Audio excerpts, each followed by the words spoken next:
Welcome back to Superior Connections with Sober Savage. I'm your host, Mercedes Hess, and today we are sitting down with Nick Jacobs. Nick Jacobs. All right, Nick, tell us a little bit about yourself. Talk to me a little bit about your journey. The last 5 years, I started off here in Colorado, Okay. and I've been here since last April. Well, I lived in a Ford Bronco at the age of 12, and my brother and I. Okay. It was kind of nice. It was cozy. You lived in a Ford Bronco at 12 with just your brother? Yeah. Okay. Okay. Yeah, who doesn't try that? I mean, that seems a little rough for a 12-year-old, right? But I had no idea. Okay. I thought it was cool. Okay. But so I was like, man, why is Mom up all night? And my brother's like, I don't know if I'm tired. I was like, yeah, well, I'm going to figure this out. So I was like, so I got some Yellow Jackets, which used to have amphetamine in them or something like that. And they just sell these in the gas stations. That was just totally legal. Okay. Yeah, at one point, but they become banned. So that's where it began for you. You started with these Yellow Jackets, and then it progressed. Well, yeah, because I wanted to know what my mom was staying up all night for, and I had to have a way to, and I was like, duh. So at about 12. Yeah, maybe 12 or 13. I'd hide in a big old bush in the middle of a field, blackberry bush. I had it cut. It was like a big dome inside, and I just smoked drugs inside it and just run around inside it like a madman.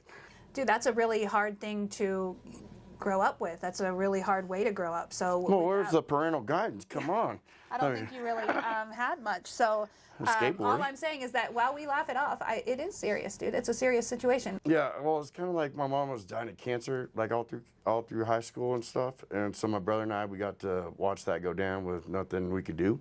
Yeah. So we both decided to smoke crystal methamphetamines. I would not recommend it. So that's how we got through high school, and of course we were wrecks. I mean, there was no one watching. My mom couldn't make it upstairs, and so we could, and it was a party. You basically were taking care of yourself and coping any way you could, right? I mean, that's how you dealt with Well, it. yeah. When did you decide that, hey, I think I might need a little bit of help with this drug situation? Oh, well, pretty much all my life I knew that. I mean, but when did you Oh, seek the shit. help, right? So I got dropped off just randomly. I thought I was going back to Oregon after spending a year in Wyoming. It was horrible. Don't go to Wyoming. Don't. Unless you're a cowboy and really want to live that life, don't go. Right? Maybe Simon should head down there. Simon would fucking love it. Yeah, right? Yeah. So you ended up here, and you were stuck here, right? I got dropped off in front of the shelter down the road and said, Nick, get out of my truck. I was like, really, Cherie? And she's like, mm-hmm. I said, that's fucked up. I closed her door, she took off. That was 5 years ago. So I joined an addiction recovery program at the shelter, a faith-based one that pretty much locked down because I knew I needed that. And that's important to know what you need, because this program is pretty relaxed in a sense.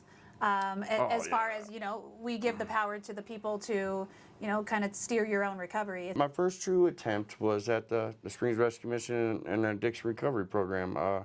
I was curious to know if I'd like myself better or what might I achieve if I didn't do drugs. 'Cause I don't want to spend all my life getting high, even though sometimes, whatever. I don't want to spend all my life getting high and never achieve shit, and then I couldn't be like, well, this or that. I'd be like, well, it's probably because of drugs, you idiot. Like, I had all these talks.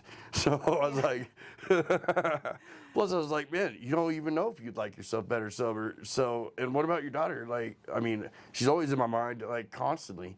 So it's crazy how a person could use drugs and get further away from the people they love, but Yeah. they don't even understand what's going on. Yeah.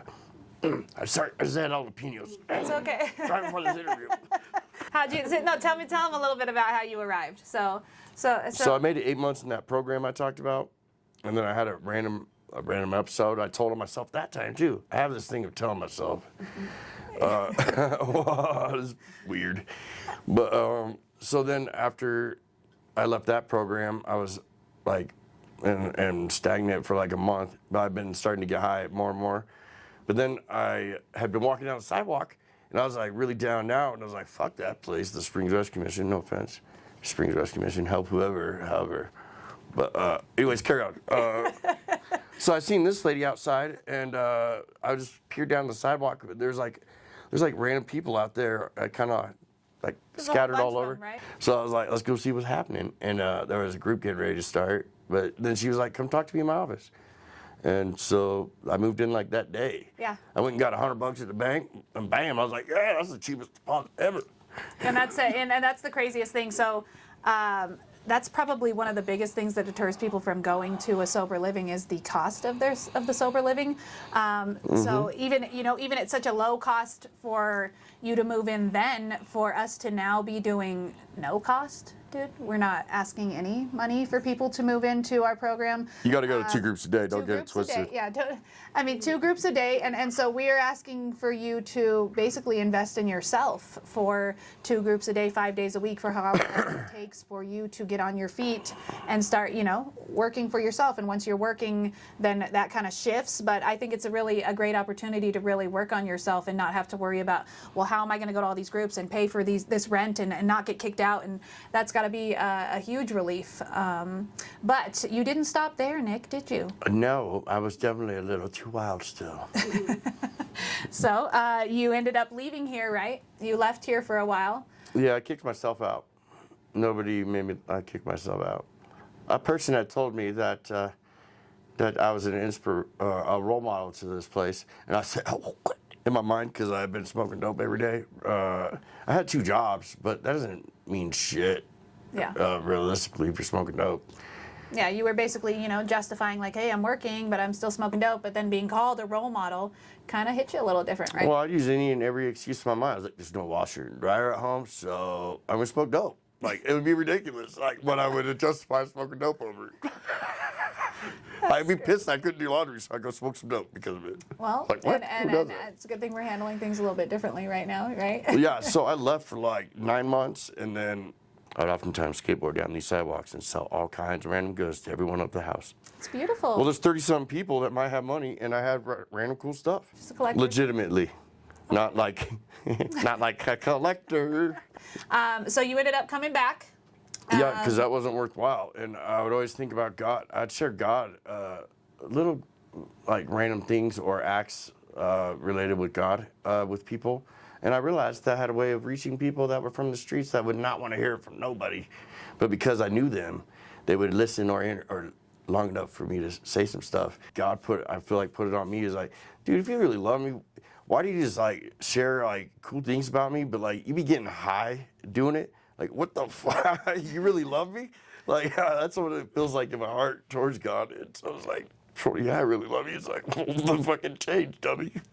And now Because I made a teepee out of disaster blankets.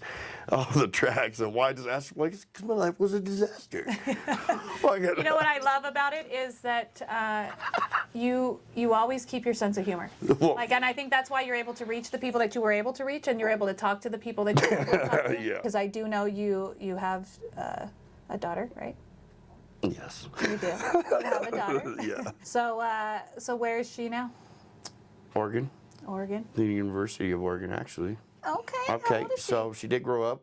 Imagine that. She's 18. Dang, dude. And she got a scholarship, so That she's doing is really good. So cool. She's gonna be a teacher. You must be so proud, dude. I am proud. And, That is beautiful.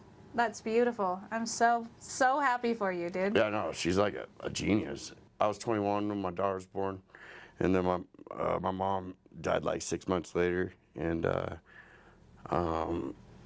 but my daughter being born was a beautiful, crazy thing. I don't What's think her name? Kyra. Kyra. That's Kyra. a beautiful name. Yeah. Okay. I was playing PlayStation on the edge of the bed, and I was hearing all these crazy baby names. I was like, no. Yeah. And then finally, I just paused the game. I remember sitting down the controller. I was like, give me that baby book. Like within like half an hour, I was like, bam, that's her name. And she you tried knew. to spell it different and all this, and I was like, there's no I in it. But then I got to thinking, I was like, well, what about I got to really step it up for my daughter. Like, I would have to think often, if my daughter were to see me right now, I would love seeing her, but I would be so embarrassed of my own self, not only appearance-wise, but action-wise, and it'd just be a letdown for her all the way around at those times. So I was like, whoa, you really got to change that, bro, because, like, she's going to want to see you, is what I had to start believing. So after all of the turmoil, right, and you coming back and you deciding to reestablish yourself here. Oh, yeah, good news. What else has happened? I've been training, and now I'm a house manager here. Yep. What? You guys didn't see that coming. and he's doing an incredible job. Yep.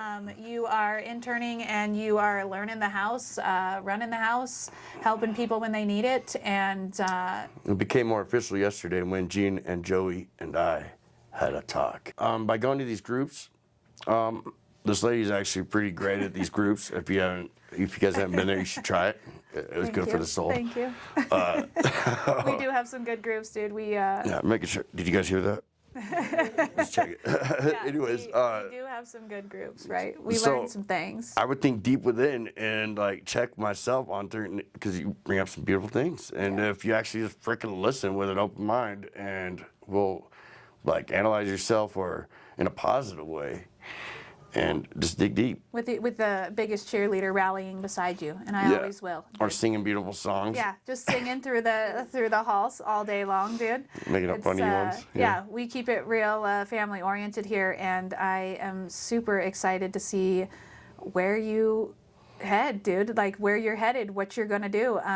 So I want to wrap this up by asking you, what would you say to somebody who was at the beginning of their sobriety, ready to walk through our doors? It's a crazy, hard, weird feeling, and it will be completely uncomfortable, but that's what it takes to get through it. I mean, how uncomfortable could you possibly be living in a man-made disaster blanket TP. teepee right next to the train tracks where you feel like you're getting ran the fuck over? Yeah. That's how close you are. Trauma. Yeah, like, It's why did I choose self-inflicted that? trauma all the Kind of time. like the graffiti. I don't know. Well, I just want to thank you for sitting down today and sharing some emotional things. Wait, one last thing. Back to someone who's just starting. Just try it until it just like starts to change. And one little thing will happen, and it will spark like something, a good feeling inside, and it's just worthwhile to go with. I already had great feelings outside of this, and turn to God. Yeah, that's tight. That's beautiful. All right, sorry. Beautiful. Wrap it up. I just want to thank you. I want to thank you, and I can't wait to see the next time we sit down just how much further you have gone and how much more you've accomplished. And it's going to be a beautiful journey, dude. I'm excited to walk with you and see you through it. I gotta put a PS in there. If my daughter Kyra, if you ever watch this, I love you, Kyra. And He does. I'm Talks sorry. about you all the time, little lady. She's probably tall. Yeah. Actually, she's tall. Little tall lady. All right. We'll talk to you again soon, all right? Yeah. Thank you, guys. Thank you guys. That's good. Was that fun? That was great.